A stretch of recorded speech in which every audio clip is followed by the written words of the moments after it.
Thank you. Good morning, everyone. And first of all, I'm honored to be a guest of the traditional owners of this land and of IMARC, and I promise, I promise for the rest of the panel that we will be those kind of guests that you'd like to see again. So that's the way I travel around the world, and that's the way I like to show up and be invited back. So proud to be back again for another year at IMARC. So before we jump into this, I just wanted to reflect a little bit. So this week at IMARC, and I've been on the road for a bit, so similar to a few weeks ago at New York Climate Week and LME Week in London, we're hearing a lot about the fact that we're in the middle of this messy middle of what is the net zero transition, the low carbon economy transition. And it's getting a very tough place to be. And I think we're trying to get probably seeing more and more consensus and impetus about how much quicker we need to move and how much it's everyone's role. Everyone has a role to play, from every single person in society, all governments to all companies, and we've got to work in this together. And in our industry, this means that we need about $2.1 trillion of investment, according to Bloomberg, in critical minerals over the next few years. That things such as copper, we need more of that than we've ever mined and processed before, again, in the next 20 years. And we need to do this in a way that is the most sustainable way we can possibly do it. We need to avoid any new negative and additional social impacts, and we've got to continue to build more and more trust across the whole ecosystem. And part of the backdrop of that is what we disclose, how transparent we are, what standards we apply to ourselves, and how we can become better at that. So with that in mind, my panel's already been introduced, so I'm going to jump straight into the questions, which are going to be aimed at how do we get collectively better on the standards themselves, what role do the standards play in a broader context about how we can both improve our performance, build our trust inside the industry and across the whole ecosystem and value chain. So first of all, I'm going to turn to my left to Claire, from University of Queensland, and I said, Claire, what are the role of standards? So what is this role that the standards themselves play, and what is an appropriate level of oversight or governance for the industry itself, and then for others that are in and around the industry? Well, thank you, Louise. Is this working? Yep. Yes. So I think it's about trying to reach a shared understanding of what good to leading practice performance means in terms of managing environmental, social and governance aspects. So yes, we do have regulatory frameworks, but really they have evolved to adapt to a local context and local risks, and they are becoming increasingly more complex. We had a fantastic presentation yesterday from Acquire where they developed software to manage compliance requirements, and they were showing just how the sheer number of legal obligations a mine might be dealing with, and sometimes it's in the thousands. So for an external party looking in, compliance with legal obligations is not a particularly effective tool at communicating performance because it is too complex, too local. So I think that's where standards come in. They try and provide a more effective mechanism to communicate performance, and that requires that it needs to be comprehensive, so it needs to cover a lot of performance areas to ensure we capture all the aspects that are relevant. It needs to be applicable everywhere, and that is both very complex and very difficult to achieve. At the water session, they were talking about, investors, they want to know about water use efficiency for a mine, but we have mines where the biggest issue is flooding, so water use efficiency is not going to work. Yes, it's a simple indicator, but it doesn't work everywhere. So it's really important to have standards that we can apply everywhere. Every context, every regulatory framework is going to work.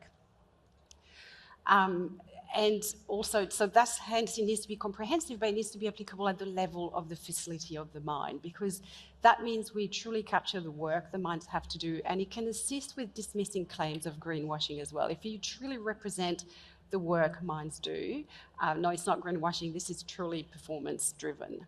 And finally, as you said, that there needs to be an assurance process to ensure the outcomes are valid. and can be communicated. So I think all in all, this is what it's trying to do. And if they achieve those aspects, I think there will be, or there should be, an effective tools at communicating performance to the wider sectors and to external partners. Thanks, Claire. And anyone else in the role they play? Or before I jump to Chris, he said I've given them the most difficult question, which is true. Look, let me say about standards, and by the way, welcome and thank you all for joining us. I know it's day 3, I know it's early, but I think this is a really important conversation and frankly, a really exciting development for the mining sector. What do standards do? They provide, as Claire says, a universal guidance as to what good practice looks like. And what we are looking for in this industry is clarity on what is good practice. And of course, there are local regulations, government regulations in different countries, but having a global standard that can be applied by the mining industry at global operations, that can be understood by customers and investors and stakeholders more broadly at a complete level is really, really important. So this is not to take away from the laws and the regulations that are in place in different countries. They should be there. This is about the industry very clearly setting out its stall with consent from stakeholders to say, this is what constitutes responsible mining. And that's what I think a good standard can do.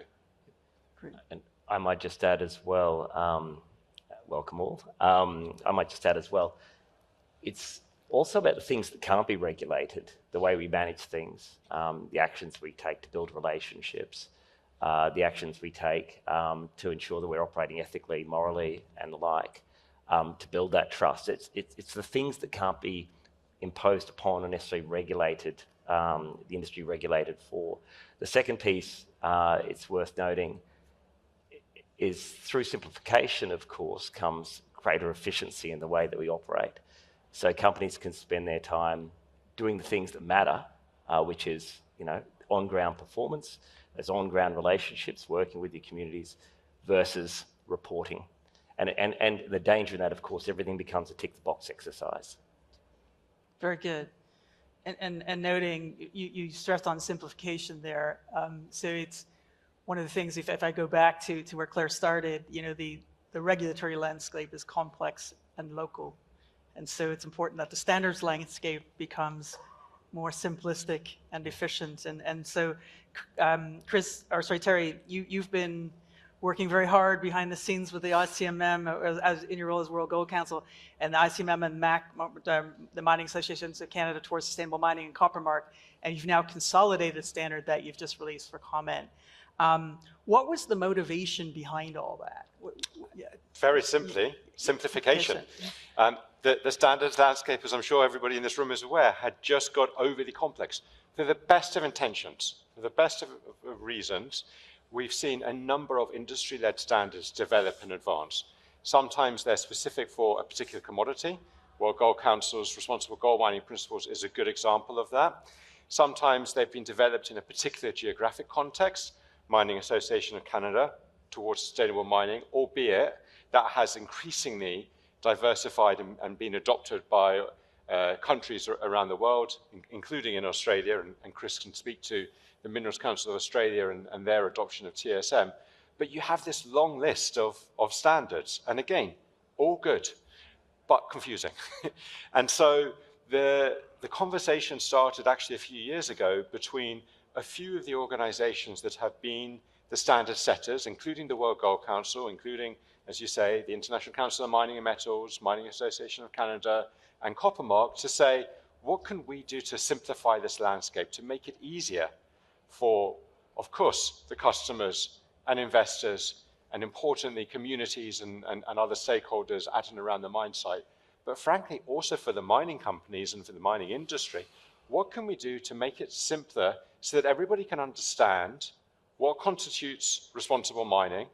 Everybody can have similar expectations as to what to ask of the mining companies, and mining industry knows what it should be doing, to link it in to the downstream value chain.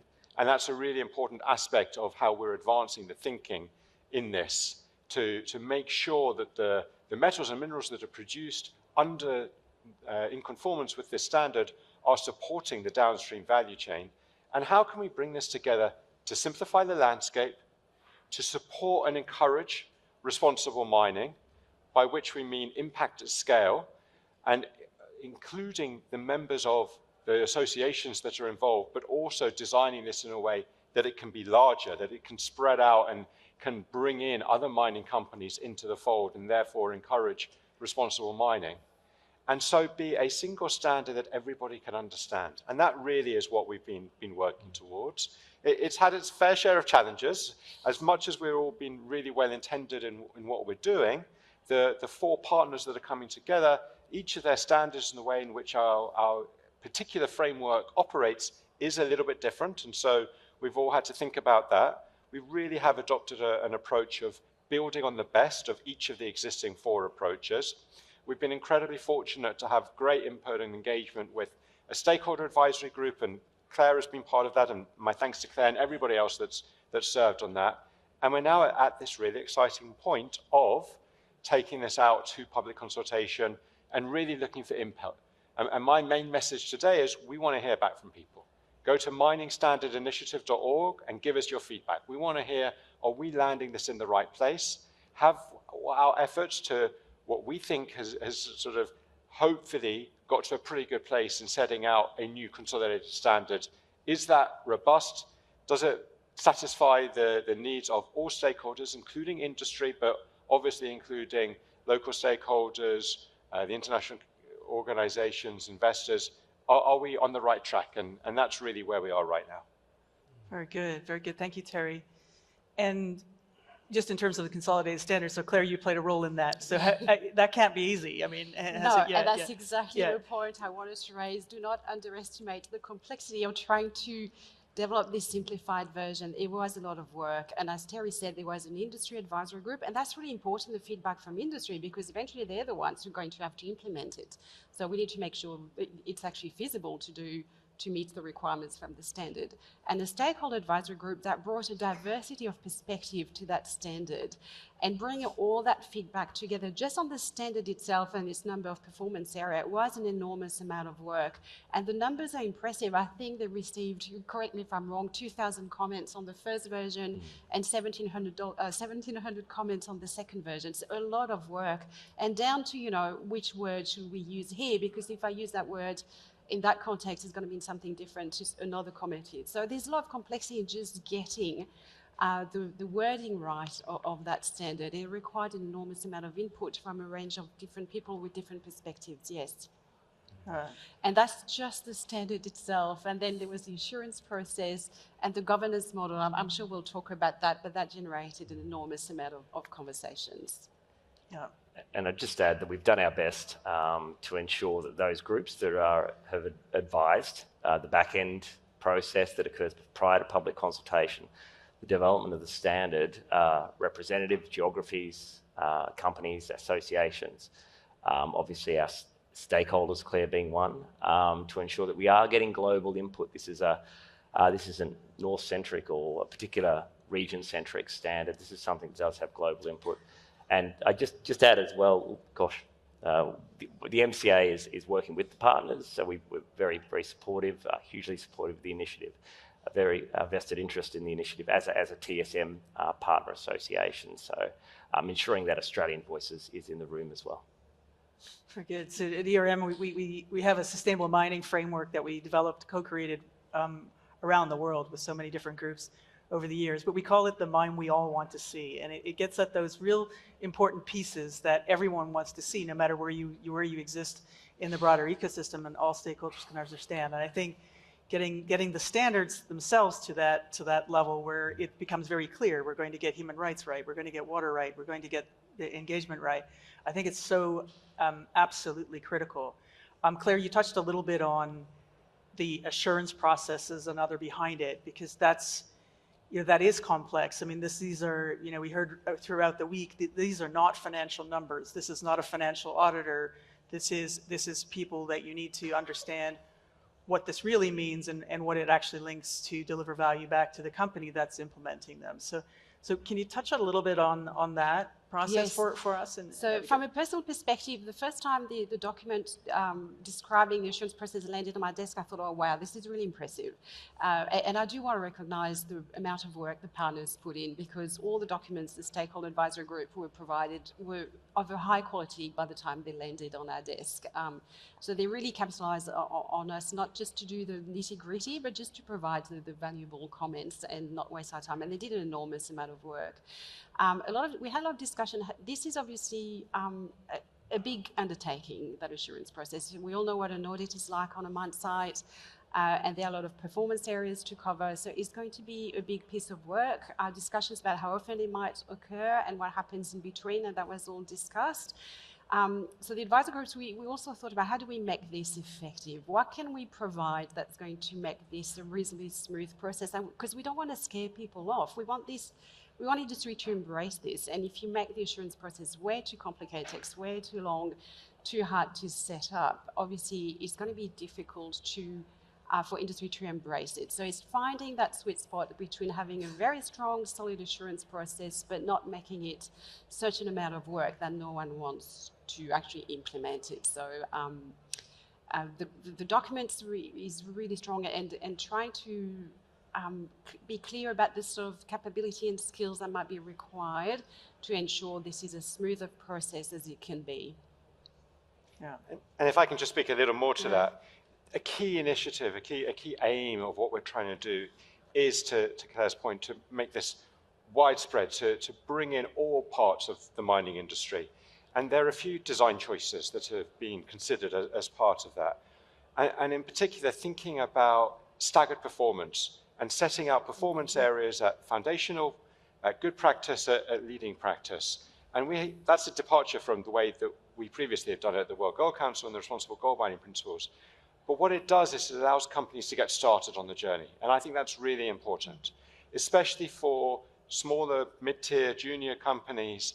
Often we hear okay, we're committed to responsible practices, we're committed to doing things the right way, but we don't have the size of teams that can do the reporting. We don't have the size of teams of the big diversifieds in being able to actively manage the paperwork and all of the process that goes with standard conformance.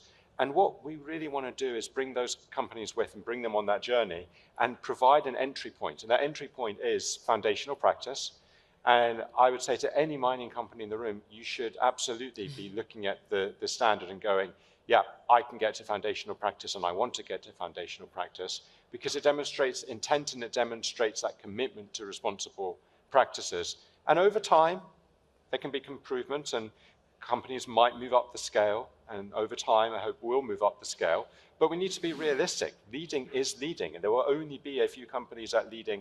And the way that the standard is designed, there are 24 performance areas, and each of those is set out at foundational practice, good practice, and leading practice. So we really are working to bring the entirety of the mining industry along, including, really importantly, mid-tiers and juniors, and make this a mechanism that works for the industry, for all commodities, for all geographies, for all size of mining companies. Yeah, and I think importantly, we need to, with scale, impact at scale often gets used in our conversations with the partners. And it's imperative that we ensure that the standard is accessible to, by all the features that Terry and Claire mentioned, to the broadest range of companies across the world. Those that sit outside of the association's construct, which many of the industry-led standards apply. And those companies are faced with a range of things. When I implement a standard, am I going to be supported? Because I don't sit in an association. They will be under the standard, under the governance arrangements that will be established. There will be capacity building. There will be support there. And secondly, removing the curse of choice. What's the right standard for my company and my commodity that's going to meet a plethora of different objectives, whether it be investment communities, critical minerals. I just want to work better with my communities on the ground. We need to be able to satisfy that range of different stakeholders that companies are faced with. And that curse of choice, of course, is complexity and confusion for companies that sit outside of the standard space. But for our multinationals, strangely enough, they just adopt everything. So I think it's going to help them on the other front. Very good. And maybe just building on that, Chris. So what does this mean for the broader industry direction of travel? I mean here, the industry, the national associations like yours have an important role to play. What does it mean more generally in the world, and what's the government's role itself? Yeah, absolutely. Look, I think we've reflected a little bit on broader uptake across the sector. And let's face it, what does that mean for our national associations that are trying to enhance trust in the sector at a national level? And that's reflective of international performance. We're always judged on our least performing actor wherever they're operating. Essentially, people start to scrutinise the industry and question the industry performance, regardless of where a incident or an issue occurs, a human rights issue or tailings or whatever the case may be. So it enables us to provide a very consistent narrative on the industry working together, stepping together, what good practice looks like, to support our narrative and support and enhance trust at a national level. The second piece I just add as well, it really is fundamentally about managing your risks and opportunities here as well. So good performance has a local impact outside of the association construct within, and that plays a very, very strong role in community sentiment, which plays a very strong role in the political response to that community sentiment. So I'm being I've got my strong association hat here. This is about stopping things being imposed on the industry where they see there's a gap that needs to be fixed. Lastly, in terms of the active role that the associations will be playing in this space, obviously we'll be working very closely with the initiative and on the evolution of that initiative. The governance is constructed in such a way to ensure there's a diversity of voices in the evolution of the standard and the assurance arrangements and so on over time with our stakeholders. That's Australian stakeholders, Australian industry, as much as any other region around the world. But built into the standard as well is the ability to leverage what we already do through TSM, for example, which is our national panels network. And there's a lot of strength in establishing a national panel. It's voluntary. You don't have to have it in place in order to participate in the standard. But it does enable the standard to provide a platform for dialogue between the industry and our key stakeholders. It's incredibly powerful. It's relationship building. It's game changing in my mind. And that's off the back of the standard. It creates a conversation around these issues off the back of a disciplined standard. So I think there's a huge amount of value there. My only message for government is recognise what we're doing. Don't try to find more solutions, create more standards, and fill gaps that don't exist. And I think this provides us a very consistent narrative that there are no gaps that need to be filled here. We're not saying they can be standards agnostic. We absolutely support that. But there are no gaps out there. And I think this reinforces that point. Can I just add to that? Because I fully agree with Chris, and I think you're going to see in different geographies and different regions what this means at the local level, what this means in that particular context. But when you look at the governance as a whole, what we are proposing is a multi-stakeholder governance model. And we spend a lot of time discussing between the partners and with the industry and stakeholder advisory group what a multi-stakeholder governance model means and how that can work. And I think this is a sea change for the mining industry, because this is the mining industry saying, we want to move in a direction where there is multi-stakeholder oversight, input, and I think a sense of commitment towards mining and responsible mining. So to your opening comments about the energy transition and the need to move to a low carbon economy and what that's going to mean in terms of the need for mining, and look, gold is not necessarily one of the metals that's most talked about in that list, although we will need gold as well. We need to have the right construct and the right support for responsible mining. And the industry saying, all right, we're going to move away from industry-led standards that have a pure industry governance body to a multi-stakeholder governance approach, I think is a huge step change. And I hope that that will support the broader adoption of responsible mining practices. I hope that to Chris's points, that will bring governments on board as well and be supportive, because they recognize there is legitimacy around the community at large supporting the need for mining and the way in which mining is done. And then the governance model also incorporates not just the mining companies, but downstream and broader stakeholders. And so connecting these value chains. And again, an area we spend a lot of time thinking through and discussing in the run-up to where we are today, but how do we develop a system that supports the entirety of the mineral and metals value chain? And that to me is a step change, and I think it's going to have really positive impacts down the road in terms of trust and confidence in metals and mining products and where they come from and how they're produced and how they're used all through the supply chain. So this is why I'm excited about this. I think it's a really significant milestone. Very good. Can I build on just a little bit on the value side of that? Because I think the ultimate end value is very clear. You know, having more trust, better understanding, more stronger community support. What's the value? You mentioned earlier, Terry, for junior miners. The junior miners, there's a few here. There's quite a few here. You know, these are big costs. This is big data for companies that don't have data systems in place yet and managing. And it's even equally, you know, we're hearing for some of our major clients that environmental data is their biggest challenge. The ESG data is their biggest challenge. What's the value to the smaller companies to put this in play? Is it... So firstly, I would say, I hope it's not going to be too big costs. Obviously, a lot depends on the cost of assurance, and we will work through that. But we really hope and are very mindful that the cost of implementing the standard should not in itself be a burden, be an obstacle. Recognize there will be costs, there are costs, but very conscious of that in the design of this. What's the rationale? Why do you do this? Quite simply, to have license to operate. I mean, license to operate is so frequently talked about in the mining industry, and it operates at so many different levels. I absolutely expect that within a few years, we will see that in order to be a mining company, you need to conform with the consolidated standard. And again, that doesn't mean a leading practice. It means you are committed to responsible practices. You are working through the assurance process that gives that comfort and confidence. Of course, customers are increasingly looking for confidence about the way in which their metal has been produced. But I think the big driver is going to be the capital markets. And at some point, it will become untenable to get access to capital markets if you are not demonstrating. And that isn't meant as a threat. That's meant as an opportunity for the mining sector. It's meant as we need that infusion of capital to support these mining projects. This, to me, is a way to unlock that capital. I might add as well, you know, we've seen a growth of responsible sourcing over the last kind of 4 or 5 years in particular.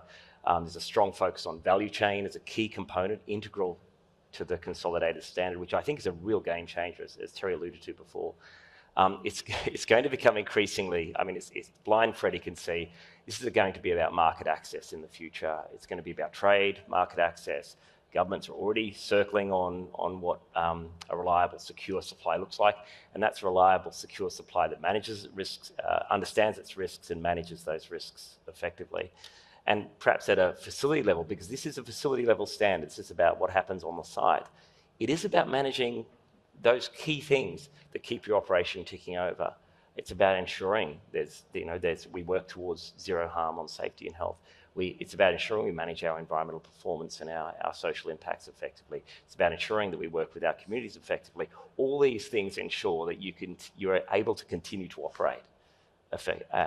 And from a customer's point of view, that means my supply won't be disrupted. So there's going to be greater demand on the market side as well. And that's already starting well and truly. Great. So we're running out of time. We've got about a minute left. So I'm just going to give the second last word to Claire, and then I'll close up. So Claire, in terms of value, so value back to society, does it get it there? Is there enough? You know, does it move the dial significantly? Yeah. Well, I'm not sure about moving the dial, but given the amount of feedback already that the standard has received, this is really the best we can do with all those different perspectives.